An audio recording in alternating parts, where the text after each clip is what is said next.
اب بات آ ہی گئی ہے، میں اس میں نہیں تھا، لیکن بات یہاں تک 2 جملے عرض کر دوں. تربیت میں کتنا حق جانیں گے.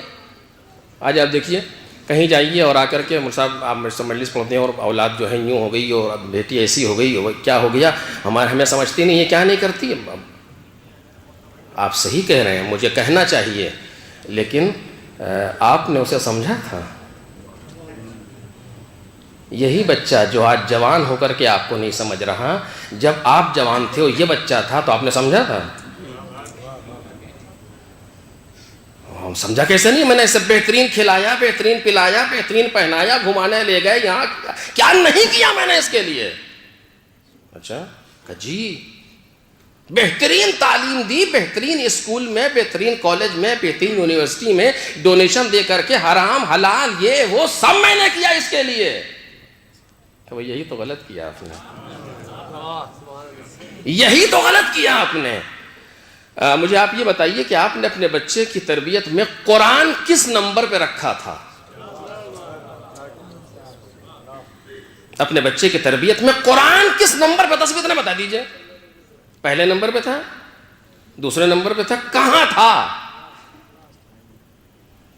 اپنے بچے کی تربیت میں احکام شرعیہ مسائل کو آپ نے کس نمبر پہ رکھا تھا؟ اپنے بچے کی تربیت میں آپ نے اخلاق معصومین کو کس نمبر پہ رکھا تھا؟ اپنے بچے کی تربیت میں معرفت ایمان کا درجہ کہاں تھا؟ اب اس کے بعد اب خاموش، جیسے یہاں خاموشی، تو پھر آپ معاف کیجئے گا، جو بویا ہے اسے کاٹیے، پریشان نہ ہوئیے. ایسے ہی تو ہے، جو بو دیا اور آنے کے بعد مول صاحب کچھ کیجئے گندم ہو جائے گا. کیسے ہو جائے گا؟ حد ہو گئی. لیکن اس کے معنی یہ نہیں ہے کہ جوانوں کے لیے قرآن چھوڑ رہا ہے، نہیں، وہ ان کی ذمہ داری ہے، انہوں نے انجام نہیں دی، بھگتیں گے. تمہاری ذمہ داری یہ ہے، چونکہ والدین ہیں، برن کانا او فاجرین، چاہے برن کانا او فاجرن، چاہے نیک ہوں یا برے ہوں. قرآن ہے، بعض جگہوں پر معصوم کی روایات ہیں، انہوں نے اپنی ذمہ داری ادا نہیں کی، ہم ان سے نمٹ لیں گے.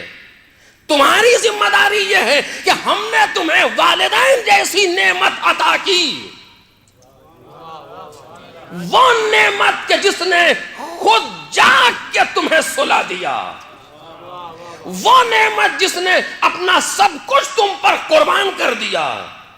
خبردار اگر تم نے ان کے سامنے اوف بھی کیا، فلا تقل لهما اوف، انہوں نے کیا کیا یہ ہم ان سے پوچھ لیں گے، لیکن تم نہ کرنا ان کے سامنے اوف، اس لیے کہ تم کرو گے تو اپنے آپ کو برباد کرو گے. وہ تم کو جو برباد کر چکے اس کو چھوڑو، تمہاری ذمہ داری یہ ہے اب سے اپنے آپ کو سنبھال لو. ایک صلوات پڑھیں محمد اور آل محمد.